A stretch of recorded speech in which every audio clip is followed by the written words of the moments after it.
The wind shifted and the Grolar drew a deep breath. He could smell the rain-wet wood as ever, but there was also something different in the air. Something he was sensing more and more often these days. People. The Grolar raised himself up slowly, shifting his weight onto the back legs as broad as small logs. His joints hurt. Not from age, he wasn't that old, but from the long trek that lay behind him. He had walked far, driven by hunger and guided by his nose. It was his nose that had led him faultlessly from animal to animal, away from cannibalism, away from the slaughter of little polar bear cubs and their equally scrawny little mothers. Long ribbons of saliva ran to the ground, mixing with the rain. There might be 2 victims. He could hear them now. Just make them out over the drizzle and the softly twittering birds. The rain quietened everything, though birds were always quiet when the Grolar was around, like they were holding their breath. The Grolar hoped the wind wouldn't change, because if it did, he might lose a scent. Or they might hear him. If they heard him at the last moment, it wouldn't matter. Sheer horror usually paralyzed his prey. Let's just guess, Barry hollered through the downpour. The weather's awful. I want to go home. He was standing in the deep underbrush, feet wide apart, holding a red and white survey pole. Ned, his colleague, was targeting him from the clearing. Ned's head disappeared behind the tachymeter. In the lashing rain, and from such a distance, Barry could only see the neon stripes of Ned's safety vest and the top of his yellow helmet. "We already soaked," Ned yelled back. It was the last measurement of the day.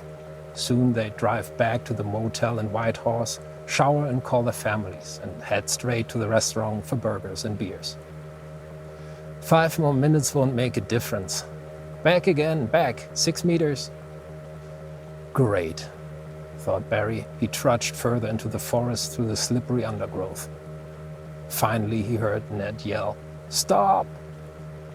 Barry rammed the pole into the mossy subsoil, pushing and twisting until it stood more or less solidly. He could see almost nothing of his colleague in the clearing, a tiny flash of yellow through the branches and the bush. A big branch snapped behind him, crashed to the ground. That's why they always wore helmets. It happened, especially when it was raining. The wood soaked up the water and got heavy. Just what I need, Barry thought. Killed by a falling branch, he adjusted his helmet and yelled, "Ned, how much longer?" He heard another crack behind him, louder this time. Barry turned around. "Almost done," Ned answered, mopping the rain from his collar. He couldn't see Barry anymore, just the survey pole standing tall like an exotic red and white plant in the Canadian bush. Ned blew on his numb fingers, steadied the tachymeter, and took another measurement. He thought he heard a noise from the forest. Had Barry called him? "Okay?" he yelled. No answer. Whatever.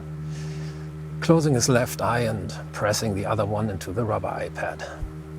The survey pole was gone. That can't be. The bearing was correct, and he recognized the same familiar web of branches and twigs in the viewfinder. The tachymeter hadn't slipped. Barry's rod must have fallen over. Not surprising in this terrain, this weather. But that's exactly why Barry was supposed to be next to it. "Barry! Barry!" Ned straightened up, cupped his hands around his mouth. "Barry! Everything okay? Say something, buddy."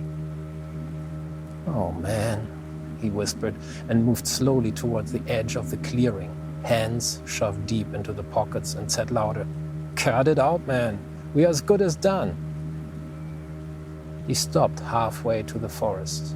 He stood and listened. Not a word. Nothing. And then he noticed the peculiar silence. Apart from the drum of the rain, the forest was absolutely still. The birds were quiet. Ned felt a tingle at the back of his neck. Birds were quieter in the rain, but in this region you always heard a few. It was never so completely silent.